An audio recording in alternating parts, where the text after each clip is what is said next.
Et bonjour à toutes et à tous, on se retrouve pour cette dernière émission de Crap Podcast. Non, pas la dernière. Si, c'est la dernière. Bah, la dernière de L'année cette année. prochaine, on va essayer. Oui, mais c'est la dernière de la saison. Ok, Tu as d'accord. spoil quelque chose là, Marie, parce qu'il y a quelque chose qui pourrait arriver l'année Mais on l'a prochaine. dit la dernière fois. Mais on n'est pas sûr. Ah si, c'est vrai qu'on... Mais non, c'était une réunion. Ah, mais oui, bon, bah d'accord, j'ai spoilé. Bon, revenons un peu à notre sérieux. Aujourd'hui, mon papa m'a dit que je parlais trop vite dans le Crap Podcast. Du coup, il faut que je ralentisse. En vrai, ça va. Merci. Moi, on m'a dit que je parlais très vite. Merci beaucoup. Pas fou. La honte, je lui dirai. Bah, Merde, il non, écoutera. mais non. Il Amour, écoutera. non, pardon. Oh non. Bref, continuons la chose sérieuse. Aujourd'hui, une émission particulière. Bon, déjà, c'est la dernière émission, donc c'est la dernière fois qu'on enregistre. C'est triste. Et c'est très triste. Valentine, sors de ton téléphone. Oui, pardon. Et donc, on a toujours les mêmes invités. Enfin, parce que c'est plus des invités, en fait, c'est des chroniqueurs, en fait. Devant moi, Valentine. Bonjour. À côté de moi, plus loin, Laïla. Bonjour. Paul à la régie. Et enfin, Marie. Bonjour. Et moi, Esteban, présentateur aujourd'hui, puisque Paul est à la régie. Donc, le concept d'aujourd'hui, le dernier concept, c'est qu'on va faire nos grands oraux. Donc là, on est le 6 juin. L'émission va sortir dans très longtemps. Donc, on sera sûrement fin juin quand l'émission sortira. Et du coup, on fait nos grands oraux pour éviter de se faire shipper nos grands oraux avant de l'épreuve. Donc, du coup, on les fait... on fait l'émission avant, genre révision un petit peu, et aussi pour faire un concept de démission parce qu'on est à court d'idées, et aussi pour et on fait l'après, on le met l'après pour éviter de se faire choper nos grands oraux. Donc qui c'est qui veut commencer à faire son grand oral? Bon, Ouais, vous êtes tous si vous voulez, moi je commence. Donc je commence avec mon grand oral de SES qui est: quel rôle joue le football professionnel dans la mobilité ascendante? J'ai choisi un sujet qui m'intéresse, quoi, vraiment. Donc, né au milieu du 19e siècle en Angleterre, le football était réservé aux étudiants fortunés anglais, notamment à Cambridge. Puis ce sport a évolué, s'est exporté notamment en Amérique du Sud et en particulier au Brésil. C'est à partir du début du XXe siècle que la pratique du football devient populaire. Le football est aujourd'hui un sport planétaire et s'est démocratisé à travers le monde. Du fait de sa facilité pour le pratiquer, ce sport est accessible à tout individu. Par conséquent, ce sport offre une égalité des chances de réussite beaucoup plus importante que dans d'autres sports. Les catégories populaires pourraient trouver dans le football une manière de s'élever hiérarchiquement dans la société grâce à une mobilité sociale ascendante, une promotion sociale. Quel rôle le football professionnel peut-il jouer dans la mobilité sociale? Donc la mobilité sociale, à savoir un changement de position sociale ou de statut social des individus au sein d'une société. Donc tout d'abord, le football permet aux individus de catégories populaires d'élever leur position sociale. Cependant, le monde du football donne aussi lieu à des formes de reproduction sociale. Donc première partie, du fait de sa facilité pour le pratiquer, le football donne une chance à tout le monde.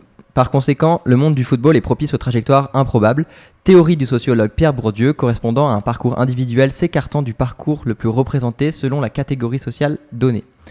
Un individu peut passer de fils d'ouvrier peu qualifié à footballeur professionnel touchant, dès son premier contrat professionnel, 9 800 € par mois, moyenne en France selon la LFP, Ligue de football professionnel. On peut voir donc une forme de paradoxe dans la pratique de ce sport. Ce sport est le plus pratiqué chez les 10% des plus pauvres. Pour autant, en se professionnalisant, le football devient le sport où les athlètes sont le mieux payés. Exemple, en 2023, les 3 sportifs les mieux payés du monde sont des footballeurs. Ce paradoxe permet à des individus issus des catégories les plus défavorisées de s'élever socialement grâce à un revenu plus élevé, ce dernier étant fortement corrélé à la position sociale dans la société. Aussi, si nous reprenons le concept de Max Weber sur les groupes de statut, selon lequel la société serait hiérarchisée en fonction de 3 ordres, politique, économique et social, l'ordre social serait défini par des groupes de statut correspondant à un groupe d'individus partageant le même niveau de prestige social. Par conséquent, le footballeur professionnel acquiert un prestige social grâce à ses performances sportives et sa médiatisation, qui lui permet également de s'élever socialement, nonobstant l'aspect économique. Exemple, il y a 5 footballeurs dans le top 20 des personnalités préférées des Français. Mbappé 4e, Giroud 9e, Griezmann 11e, Zidane 15e et enfin Hugo Lloris 18e. Ainsi, le football professionnel permet aux individus des classes populaires d'élever leur position sociale.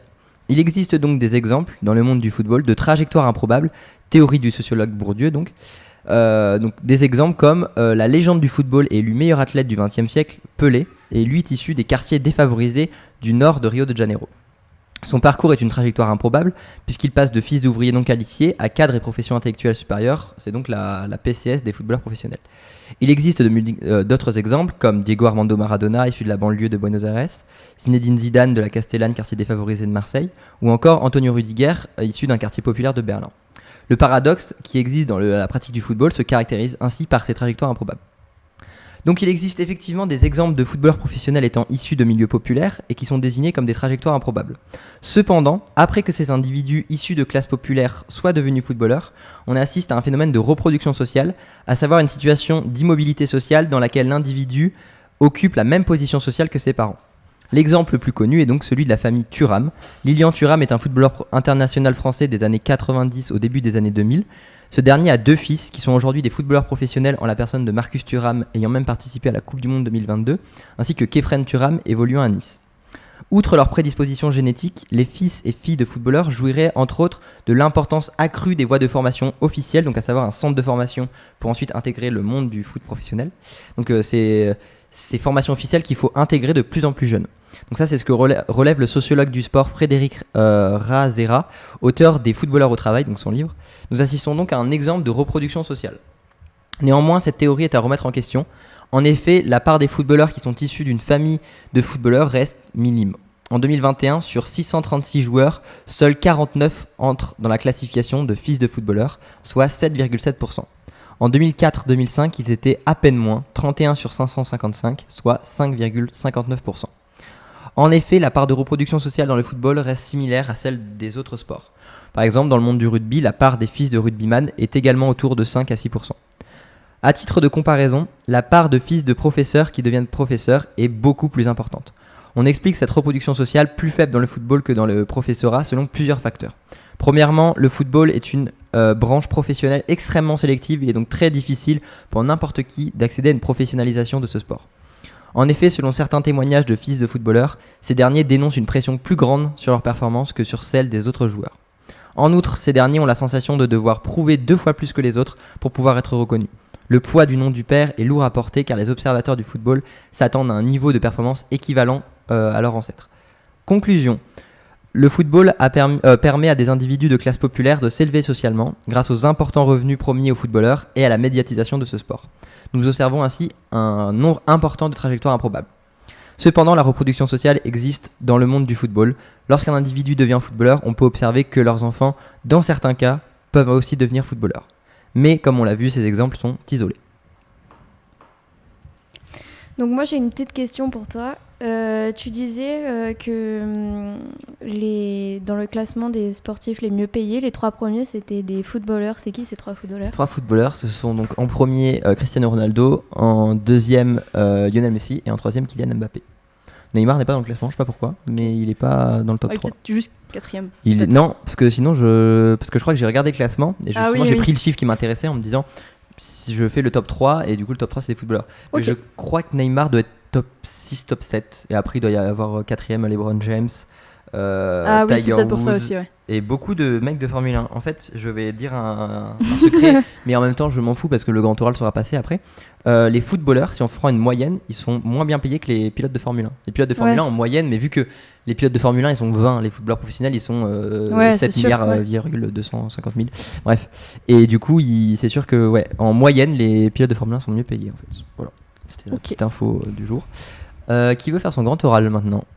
Bon, moi je vais bien le faire si vous voulez, mais bon, j'y vais au talent sans feuille. Vas-y, pars au talent. On croit en toi. Ouais, merci. Je me suis entraînée plein de fois. Enfin, non, c'est faux. Ce sera le premier entraînement. Non, 2 fois. Du coup, moi, mon sujet, j'ai fait. C'est l'inscription des fortifications Vauban de Briançon. Sont-elles. Non, attendez, je le refais. Vas-y, repars. Du coup, l'inscription à l'UNESCO des forts Vauban de Briançon est-elle un atout ou une charge ? Voilà, comme ça, on est sûr. Et donc, du coup, tout le long des frontières françaises, on retrouve des fortifications de l'ingénieur militaire Vauban. Et notamment dans notre ville où on habite, Briançon, il y a énormément de ces forts. Et du coup, moi j'ai choisi ce sujet parce que j'ai envie de faire architecte plus tard et du coup, ça colle avec mon projet. Et parce que forcément, c'est le patrimoine de notre ville et j'ai envie de le mettre en avant. Et il a été également mis en avant par l'UNESCO en 2008. Donc nous nous demanderons si l'inscription au patrimoine mondial de l'UNESCO est un atout ou une charge. Donc dans un premier temps, nous verrons les atouts, puis dans un second, les charges. Donc l'inscription à l'UNESCO, ça apporte une visibilité internationale à la ville. Donc il y a des touristes du monde entier qui viennent pour visiter donc, les forts. Ensuite, du coup, en fait, cette visibilité, elle apporte la possibilité à la ville de Briançon de faire appel à du mécénat ou des acteurs privés, donc pour l'entretien des forts qui doivent être entretenus en permanence, forcément. Ensuite, cette reconnaissance prestigieuse, elle agit comme un catalyseur chez les populations locales ou chez les touristes. Donc, quand je dis catalyseur, ça veut dire que, par exemple, la population locale, elle va se rendre compte du bien qu'elle possède. Et donc, ça va faire naître un sentiment de fierté. Et en fait, l'inscription, elle va faire que confirmer donc, le caractère exceptionnel de ces fortifications qui ont un savoir-faire technique qui est remarquable et qui est perdu.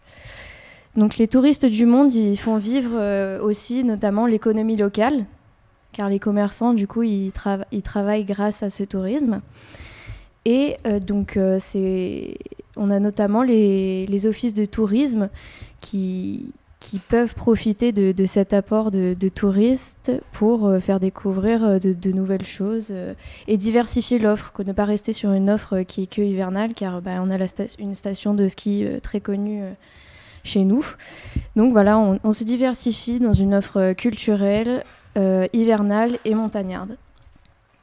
Ensuite, l'inscription, ce n'est pas qu'une charge, ce n'est pas qu'un atout, du coup, c'est une charge, car il y a l'obligation d'entretien qui est permanente et qui coûte très cher, parce que la main-d'œuvre, elle s'est perdue. Il y a très peu de personnes qui savent encore travailler les techniques de l'époque.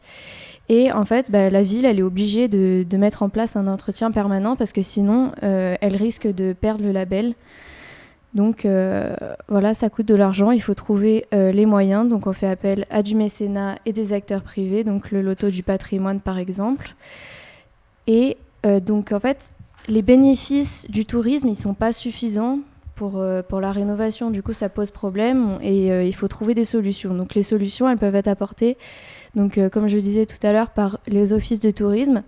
Sauf que celles-ci, elles ne mettent pas assez en avant les fortifications. Elles préfèrent se concentrer sur le ski, la montagne, et ne pas se développer dans le patrimoine culturel, ce qui est dommage parce que c'est une offre qui peut être faite tout au long de l'année, contrairement au domaine skiable qui est ouvert que 4 à 5 mois.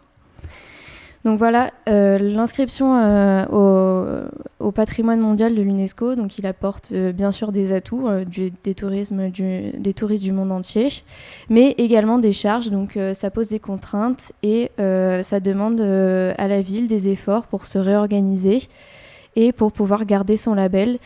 Donc il faut qu'il y ait un effort de tous les commerçants et des offices de tourisme qui doivent se tourner vers une offre qui est 4 saisons et non saisonnière. Et on va se battre pour garder notre patrimoine en vie.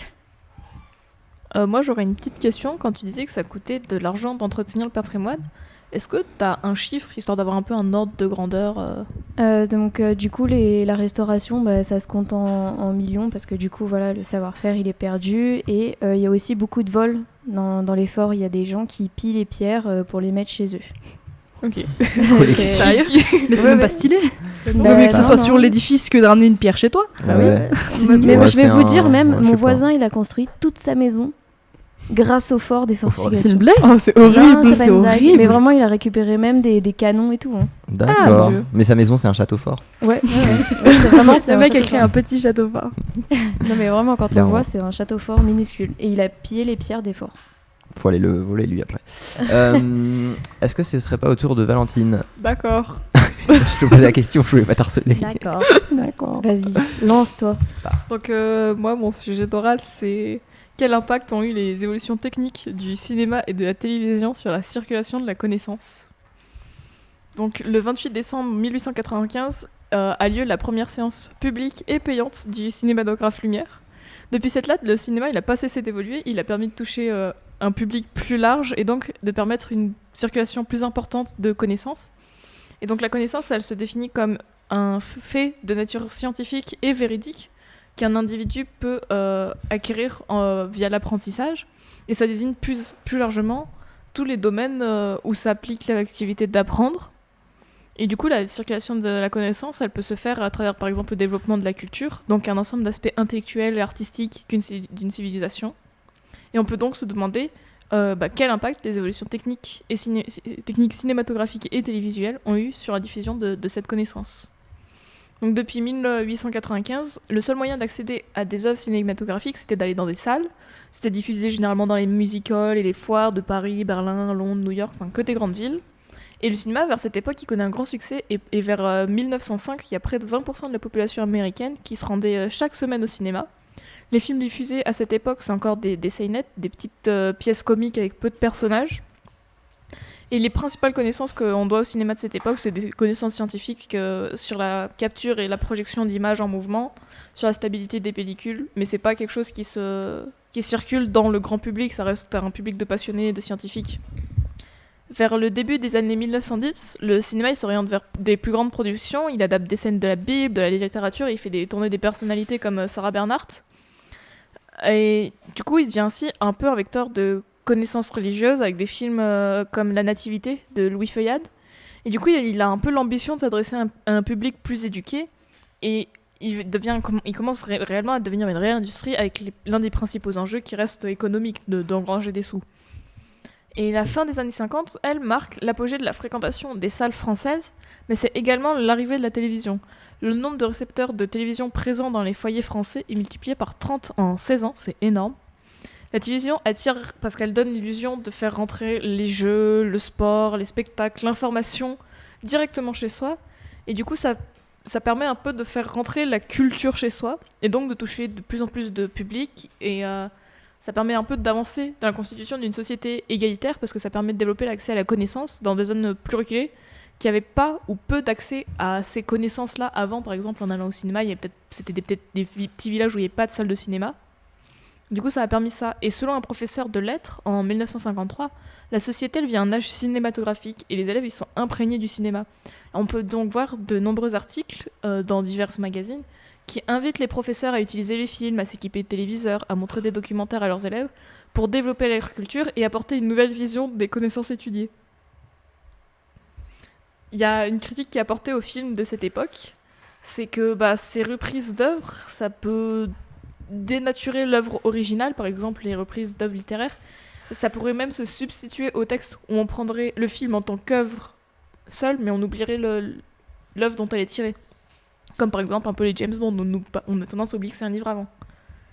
De nos jours, les moyens de diffusion développés dans le siècle précédent ont pris une telle importance dans nos vies que l'accès et la diffusion de la connaissance, c'est plus le problème principal.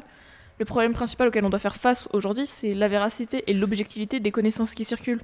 Parce que le cinéma, c'est pas un domaine scientifique et vérifiable. Donc c'est compliqué d'invalider un film parce qu'il véhicule des connaissances fausses, alors qu'on peut toujours se défendre parce que c'est une œuvre. Ça reste une œuvre. C'est comme dire Guernica, c'est pas comme ça que ça s'est passé. Oui, mais ça reste une œuvre en tant que telle. Du coup, aujourd'hui, quand on pense cinéma et connaissances, on pense au film documentaire, un film didactique ou informatif qui vise à restituer les apparences de la réalité. En France, en 2009, il y a près de 2000 heures de documentaires qui ont été produites, d'après le CNC. Et des critiques qui sont apportées au film documentaire, c'est qu'on voit à travers les yeux du réalisateur.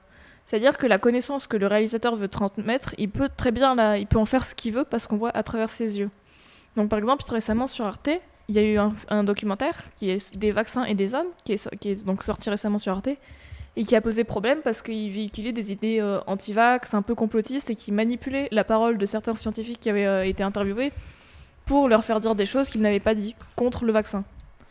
Aussi, un autre moyen de circuler des connaissances et de produire la connaissance, c'est à travers par exemple des films moins académiques entre guillemets, un peu plus fictionnels. Par exemple, on a tous vu cette année Simone, le voyage du siècle, et ça reste une fiction, mais ça nous permet d'en apprendre plus sur la vie de Simone Veil, sur ses engagements, sur le contexte historique de cette époque-là. Et le problème aussi qu'on peut avoir avec ces films-là, c'est d'arriver à différencier la fiction de ce qui s'est réellement passé. Et du coup, pour ça, il faudrait l'appui d'un professeur, d'un professionnel pour aider, par exemple, dans le cadre scolaire, les élèves à faire la différence entre la fiction et la réalité.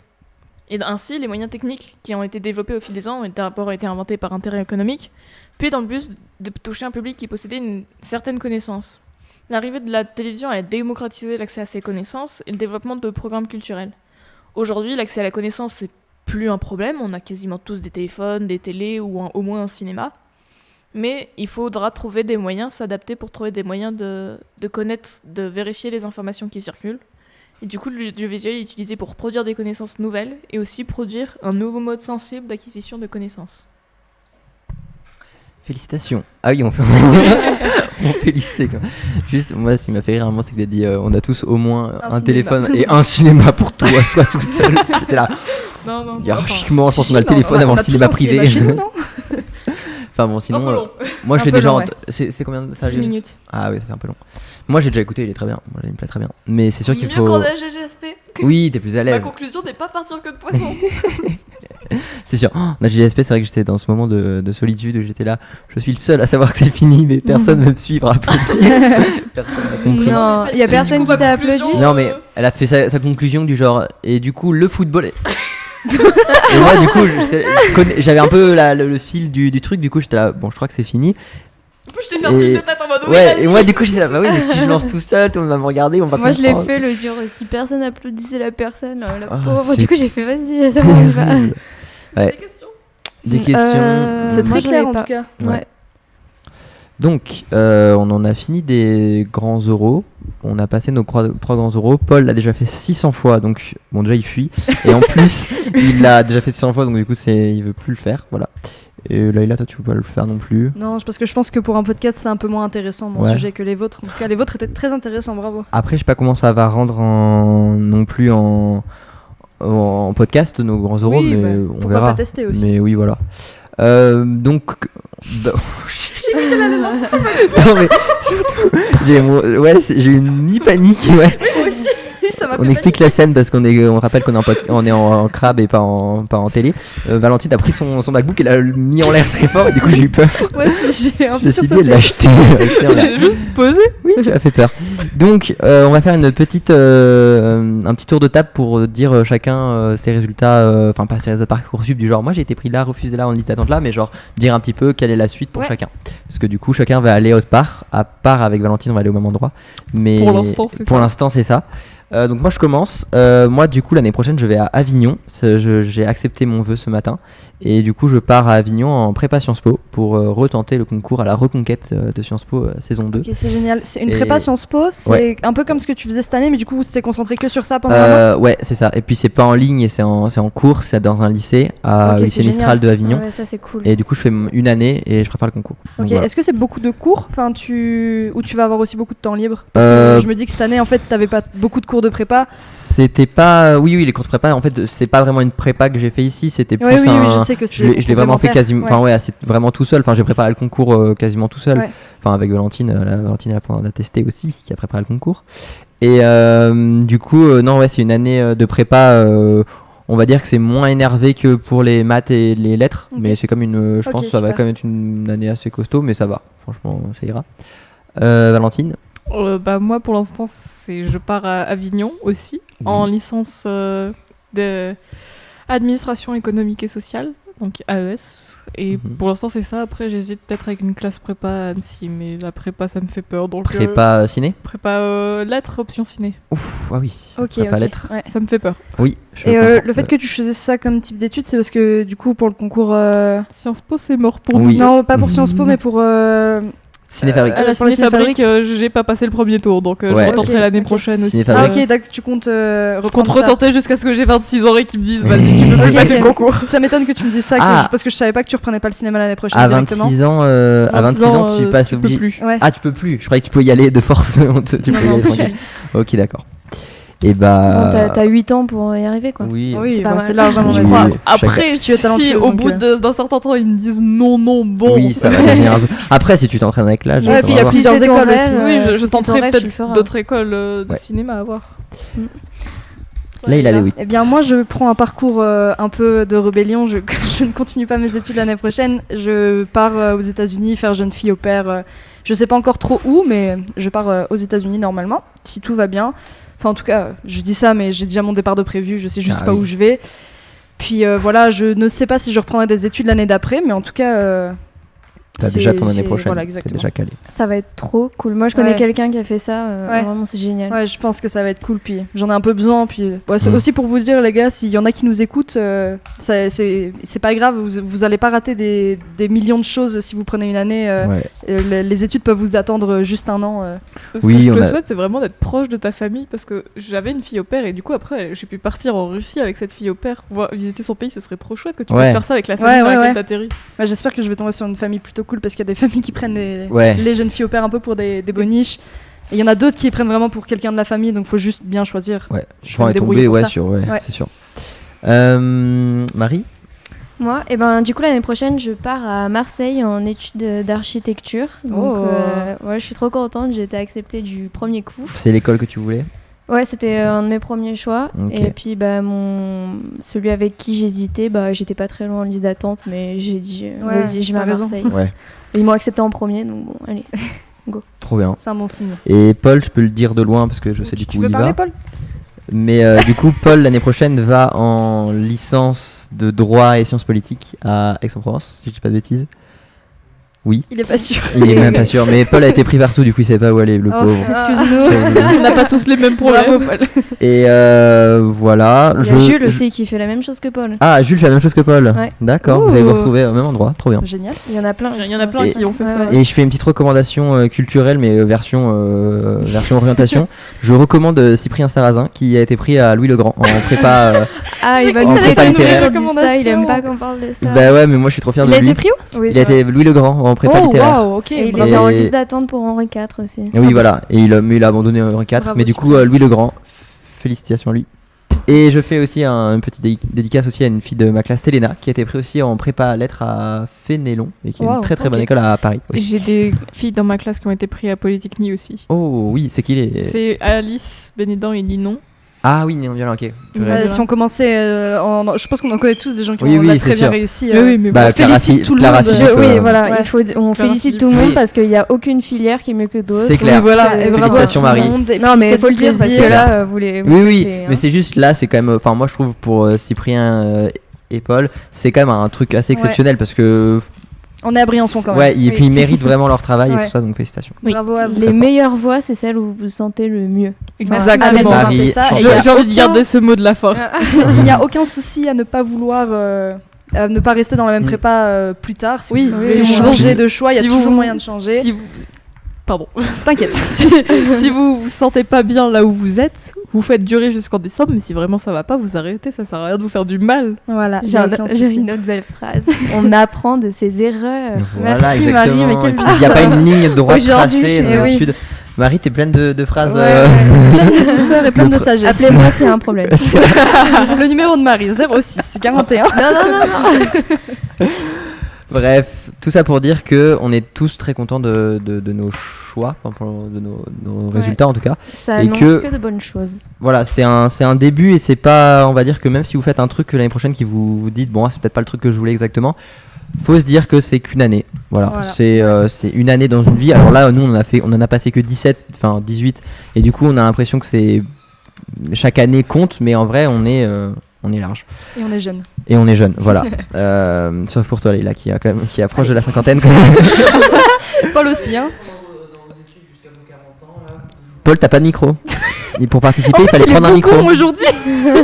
C'est Il est du commentaire. type Les acariate et bruits il de nous fond, saoule. c'est Paul qui Ouais, voilà. arrache les tables en fait. On a Bon, marre. dans tous les cas, on vous souhaite tous bon courage et plein de bonheur et d'amour pour l'année Oui. prochaine. Mais Bonne moi, je vais vacances. faire des recommandations culturelles quand Ah, même. pardon, Parce j'allais que- dire au revoir. Non, parce que moi, je veux. attendez, Marie, moi, dis au Moi, je revoir. vais dire au revoir, bisous et à l'année prochaine, j'espère. Bisous Oui, Marie, voilà. à l'année Merci prochaine. Marie. Alors Bonnes moi, vacances Marie. bonnes vacances Marie. On la revoit après. C'est Crab qui voit Oui, plus mais Marie. c'est pour ça, c'est pas grave, les auditeurs ils savent pas. Paul en profite et prend. Oh non, non, non, la saturation du micro. Oh, la saturation du micro. Je suis de retour. On craquage aujourd'hui. Ouais, Paul, t'es fatigué aujourd'hui. La hein, semaine ça va dernière pas aussi, du un peu. tout. Bref, bon bah moi je vais essayer de faire ma recommandation culturelle malgré les bruits de fond. Oui, voilà, je vous dis, allez voir. Bon, vous connaissez tous Canal+ normalement. Non. Vous connaissez peut-être l'émission qui s'appelle Click, organisée par Mouloud Achour. Et- Non, oh, purée. Paul Paul Il y a un moyen de lui enlever son micro. Ouais, Ouais, c'est parfait. Du coup, Click, il y a un format avec Click, c'est Click X, et ils font des petites interviews, des interviews de 1 heure sur des gros artistes. La dernière fois, c'était Fischer, là, comment il s'appelle, le réalisateur très connu, Fischner ou Fischer, un truc comme ça. Vous avez David Fischer. Voilà, lui. Oh là là, les deux cinéastes là qui me regardent dans les yeux comme ça. Fischer. Parce que je connais des gens d'ici qui s'appellent Fischer. C'est Du coup, j'étais en mode C'est Fischer. David Fischner, un truc comme ça. Fincher. Fincher. Mais je connais pas. Bref, Mouloud a fait une interview avec lui, et là il a fait avec 2 personnes, mais en une semaine, j'ai trouvé ça dingue. Donc déjà il y a Rally, celui que je vais voir dans 10 jours à Mars Attack, et donc je suis très très heureux Avec parce moi que oui, avec toi, bah oui, non mais oui, mais parle aussi. Et Rally, du coup, moi je l'adore ce monsieur, je l'aime beaucoup. Arrête de déménager la table. Paul, arrête de faire du bruit. Ça s'entend dans le micro d'Aïla en fait quand tu bouges. Et du coup, Rally, je suis très content, il a tenu sa première interview avec Mouloud Achour. Et je l'adore, ce gars, il est hyper timide, il fait parler de choses dans des quartiers dont on parle jamais, il parle de santé mentale dans les quartiers, tout ça, dont on parle jamais, il dit chez nous le psy ça n'existe pas. Enfin bref, j'aime beaucoup ce qu'il dégage. Il fait des super musiques, il a fait l'Olympia il y a quelques semaines.